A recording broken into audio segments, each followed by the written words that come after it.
機会があればラブコメとかラブコメ書いてたらそのうちホラーみたいなのになっちゃうかなと思うんですけど。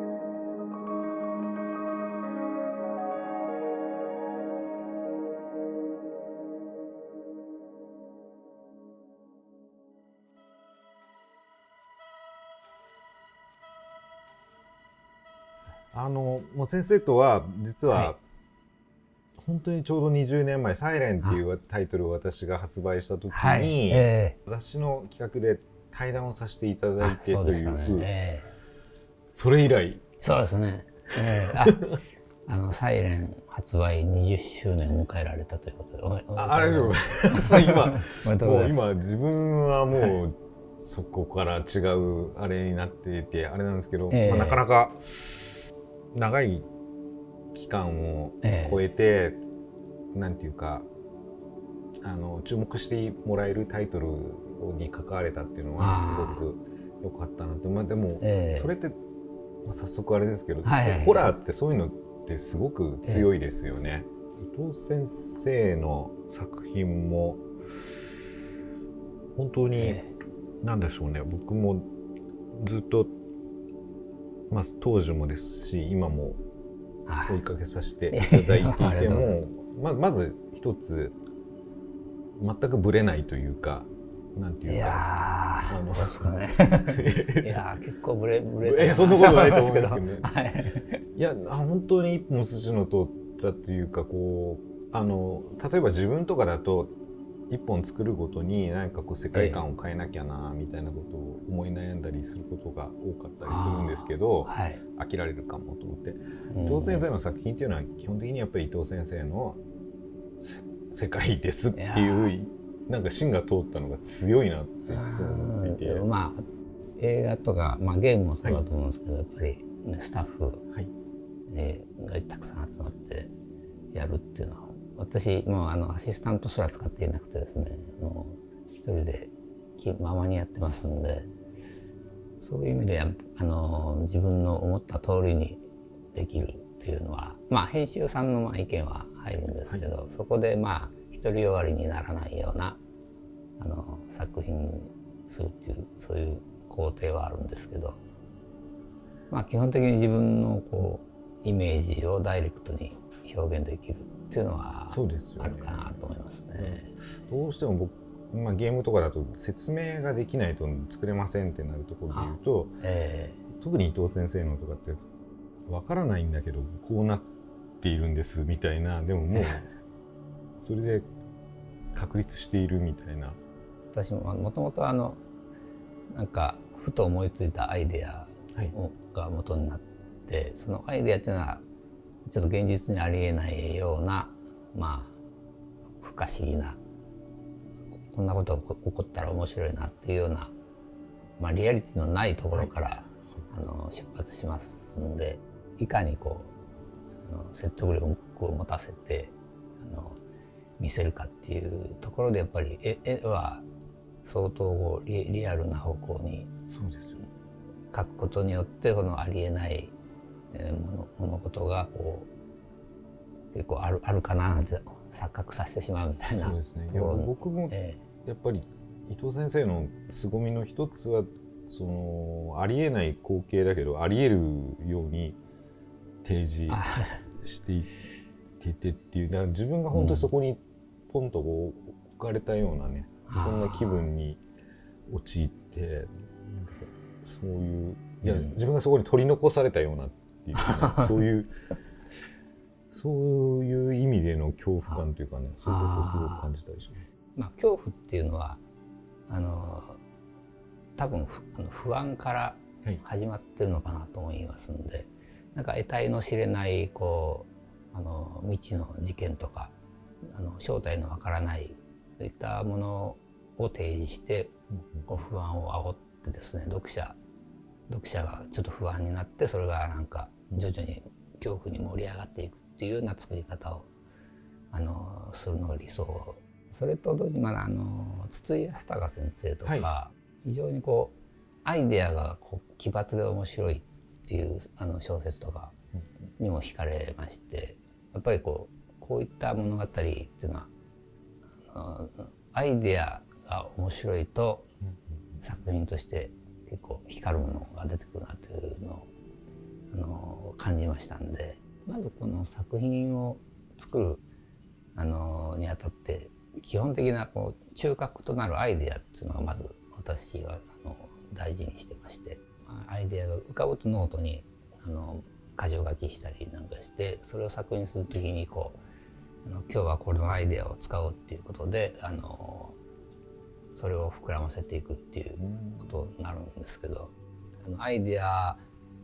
に関する関連する物事をですね、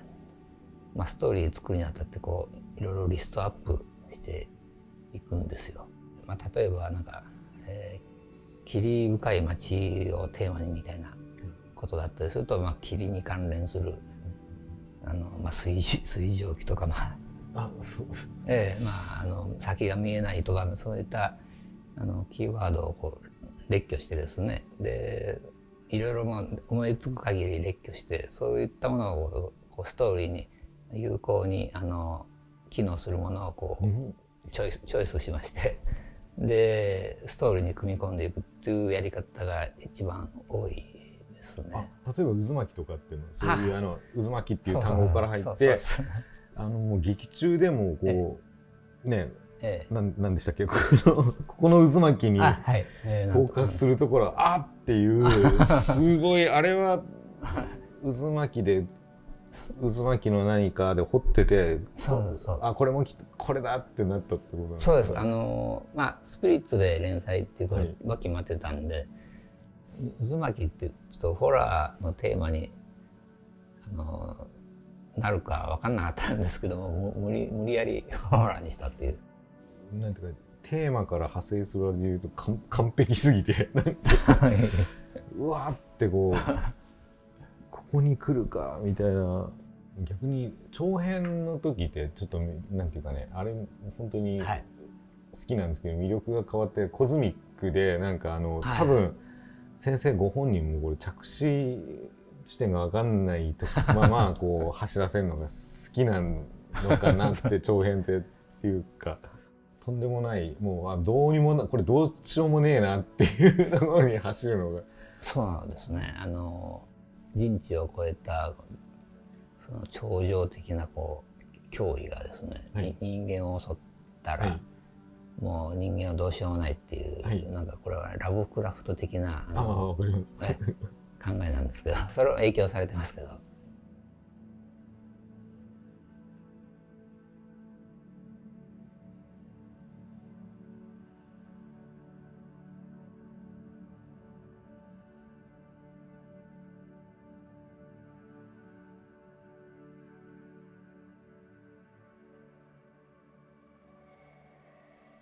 ホラーコミック、怪奇コミックというかね、梅津和夫先生とか古賀真一先生とか日野秀先生とかへのシンパシーから入っていらっしゃったっていう話をちょっと伺っていて、10歳ずれてるんですけど、僕も実はそういうところがあって、ひばりコミックスっていうのをご存知ですか？もうかろうじて知ってます。なんだっけ、吉見昇先生とか吉見昇先生とか佐賀、さすがにもうかろうじて知ってるぐらいですよその辺は。私はそのど真ん中で、ホラー漫画、怪奇怖い漫画といえば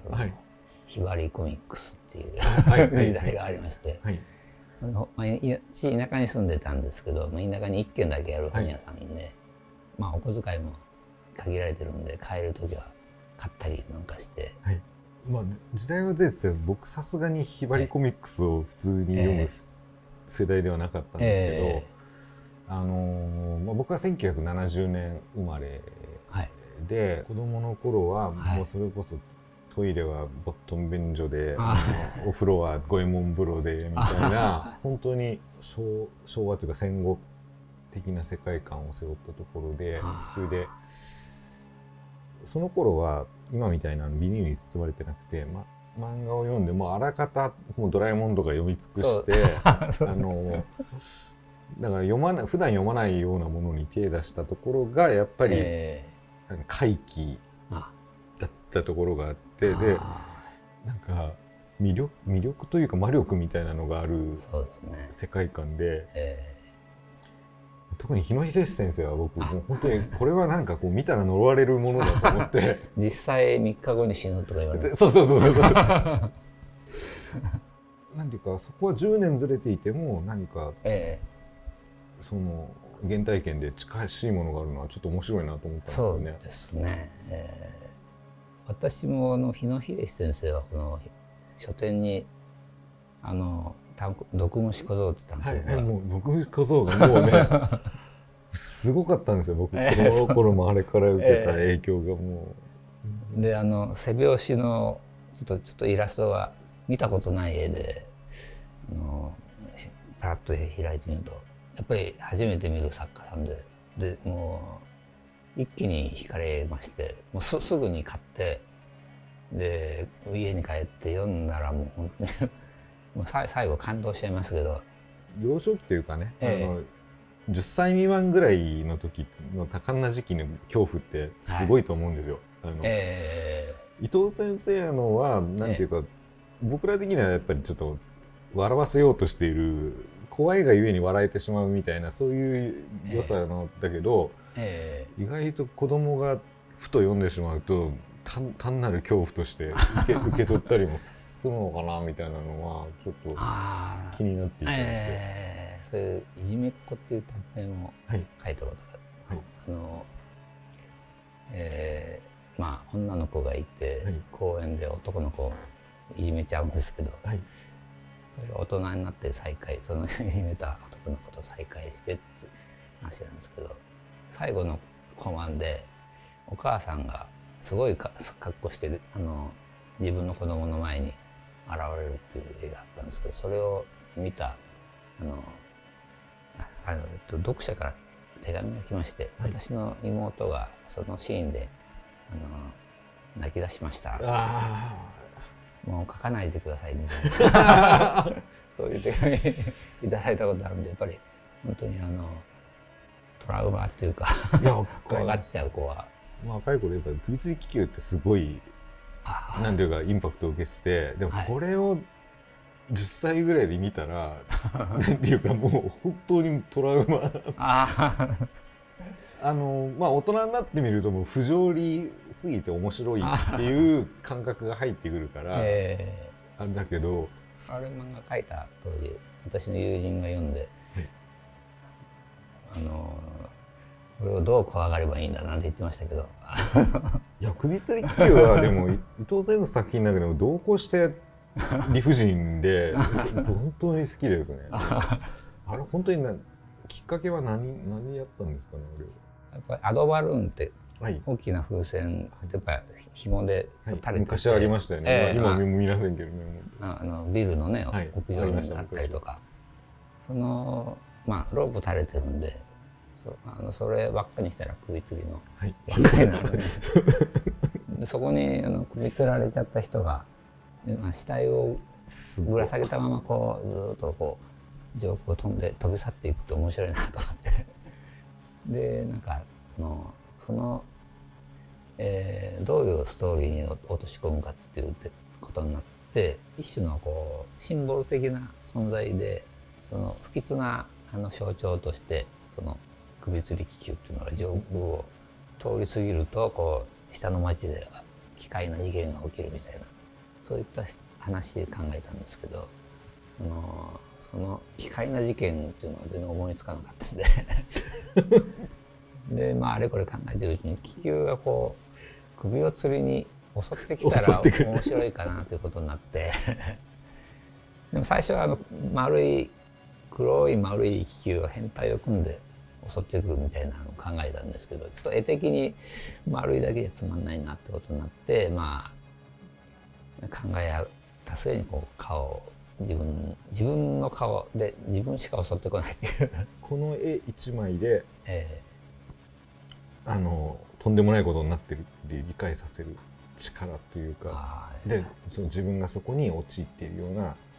素晴らしいです、でもゲームだと、さらにこう登場人物が動いて、しかもモンスターが襲ってくるし、はい、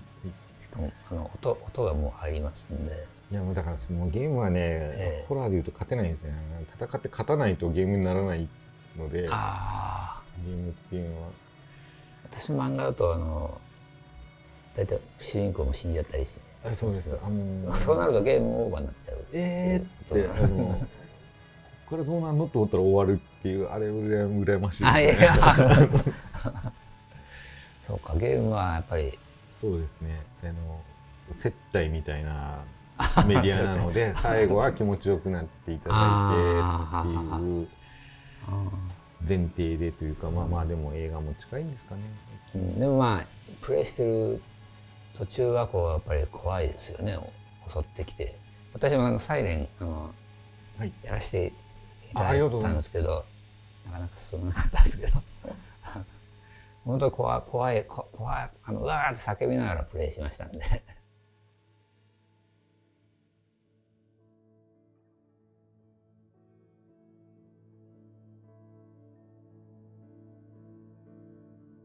先生の原作の映像作品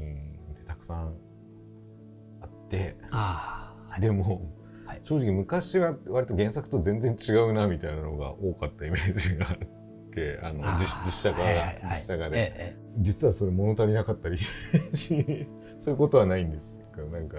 でもまあ漫画っていうのはやっぱり何ですかね、こうペンのねこう白黒の線で表現して、ペンのこう掛け網とかで、ベタも使ったりしてこうその白と黒のコントラストでこう一瞬見せるみたいなところもありますし、漫画のキャラクターをこう実写でイメージ通りにやるっていうのはかなり難易度は高いのかなっていうふうに思うところもあってですね、その辺は私は割り切って見ているところはありますね。私もこう漫画描いてますけど、元は映画が好きで、映画作れないんで漫画描いてるところはありますので、それが私の原作をもとに映画になるっていうのは単純にミーハー的な気持ちで見てますけど私ってそんなにめちゃくちゃバカみたいに売れたことがないんだけど、なんか映像化とかはなんかこう縁があってでしかも自分が辞めて関わってないくて映画化とかもあったりとか、そういうタイプでなんていうか、でも本当に親戚の子を見てるようなこう不思議な目線で見てますね。そうか。ゲームは我が子で、映画は親戚の子。親戚の子というか、離婚した嫁の連れ子がなんか立派になってみたいな離婚してないですけど、離婚したことないけど、そんなイメージでサイレントヒルは特にそうで一切関わってないけど立派になってなと思って、そんな気持ちで見たりとか、そういった考えはありますよね私も富江が一番最初映画になった時、富江はたくさんシリーズもめちゃくちゃたくさん出ましたねあれデビュー作なんですけど、最初の短編が、歯科技講師やってたんですけど、梅津賞っていう、月刊ハロウィンという雑誌にできまして、梅津賞で梅津先生が審査委員長だったっていうんで、ちょっとアピールしたいなと思ってこう仕事しながらいろいろ考えて、やっぱ美少女描きたいなということがまずありましたねそのミステリアスな女性というかね、本当にそこの魅力って、最初にして究極のそのなんていうか、それが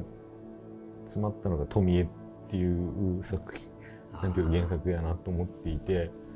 そのオチのつかない感じも含めて、ただ言うても調子に乗ってるやつがひどい目にあったりとか、単純な偶話的な道筋がついてるのがホラーの原型だなと思っているところで言うと、美しい女性は危ないというかっていう偶話だと僕は思っていて、だから偶話でいうと二口女が、完璧な美しくて飯も食わない嫁、それはもちろん裏があるみたいな。でもそういうなんていうかこう意味は分からんけどしっくりくる感じみたいなのでいうと富江、ズバリそれだなと思っていて。美人は性格悪いっていう偏見を持ってました、ね、そうでもないなっていうのはその後感じになりましたけど、若い頃は美女はみんな性格悪いと思ってました。美女はなんか裏がっていうか頭の後ろにもう一つ口があるみたいなでもそれがホラーの原型だなと思っていて。そうですね、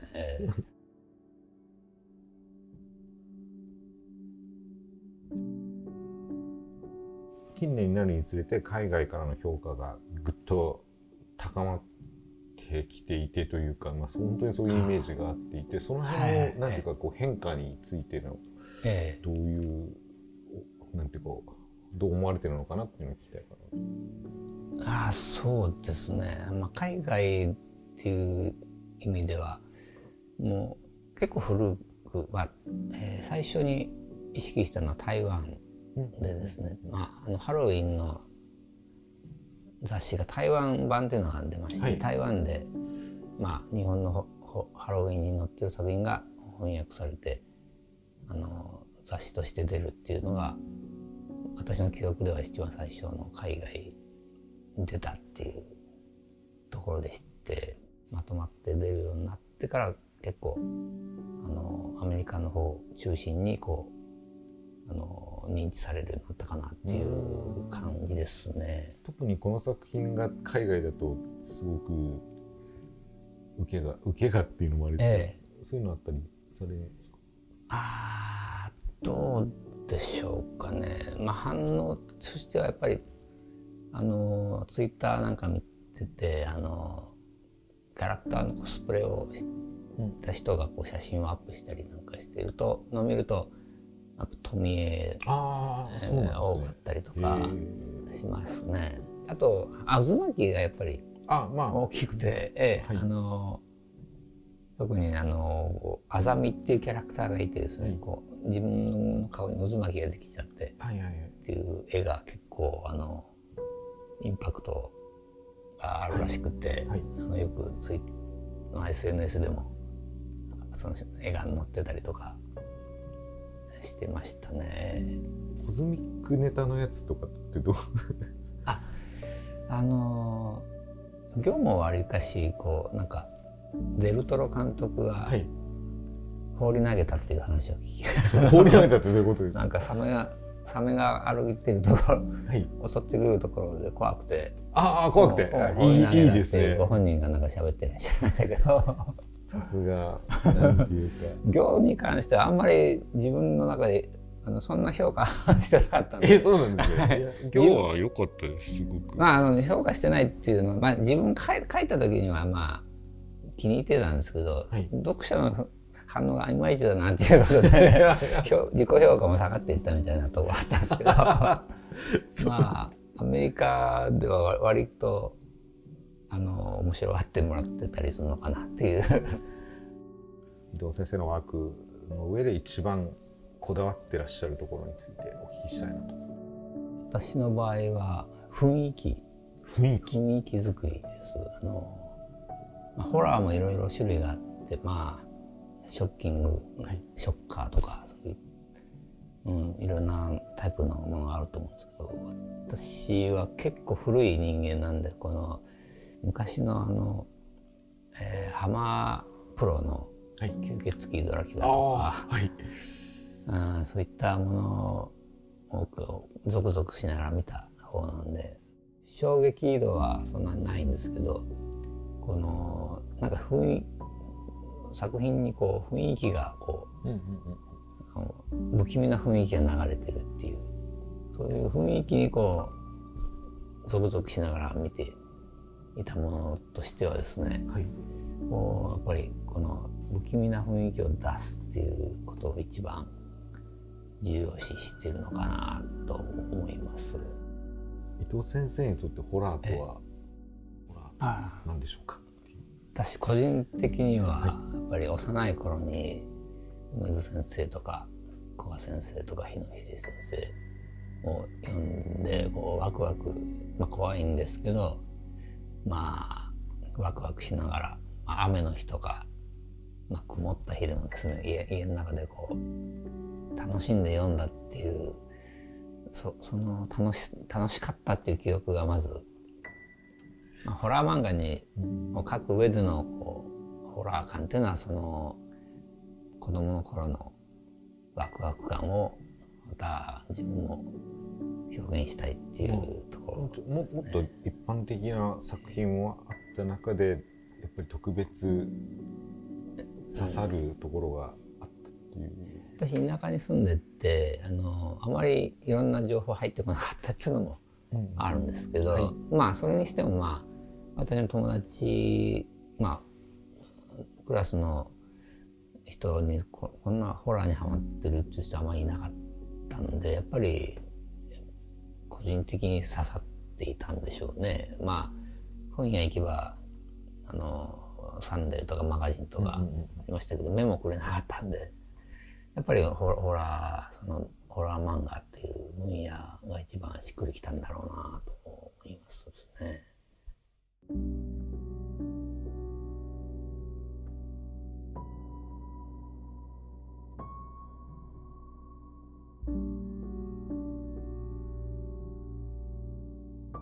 これからのクリエーションというか今後はどういった作品にこうやっていきたいかなみたいなことがあれば、なんか言える範囲でお聞かせいただきたい。正直言ってしまうとですねその都度こう追い詰められて書いてるようなところが多々ありましてですね、長期的な展望っていうのはあまり持ってなくて保守的っていうのは今まで通りこうなんか短編を主として書いていく中で一作でもこういいものが書ければいいなというようなそういうな結構漠然とした基本的にはもうスタンスは今まで通りっていうことですね。そうですね。なんかこう新しいことをやれたらそれに越したことはないんですけどちょっとその展望がはっきりしたらまたそれに向かってやれるかなと思うんですけど、私個人的にももう、ほっとしますというかもう伊藤先生はそれでいいここまで一貫されてる作家さんっていないと思うんですよね。良くも悪くもいやいいことですこれは。本当に素晴らしいことです。